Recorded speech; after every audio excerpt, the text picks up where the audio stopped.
تو بہت بڑی خوشخبری ہے کہ انسان سے گناہ ہو جائے، وضو کر کے نماز کے لیے کھڑا ہو، اللہ سے معافی مانگے تو اللہ معاف کرنے والا ہے۔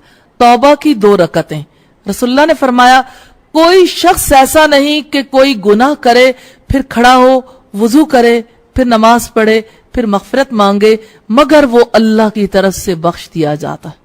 پھر آپ نے یہ آیت تلاوت فرمائی والذین اذا فعلوا فاحشۃ او ظلموا انفسهم ذکروا اللہ فاستغفروا لذنوبهم ومن یغفر الذنوب الا اللہ ولم یصروا علی ما فعلوا وهم یعلمون۔ آل عمران کی 135 نمبر روایت ہے۔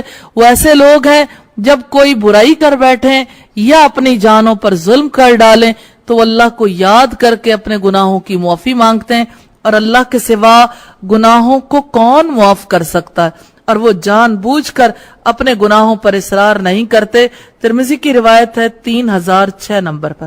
رسول اللہ نے فرمایا کوئی شخص ایسا نہیں گناہ کرنے کے بعد اللہ سے مغفرت مانگے 2 رکعت نماز پڑھنے کے بعد تو اللہ کی طرف سے اسے بخشا نہ جائے۔ اللہ تعالیٰ بخش دیتے ہیں، اس لیے یہ نوافل بہت بڑی بلیسنگ ہے۔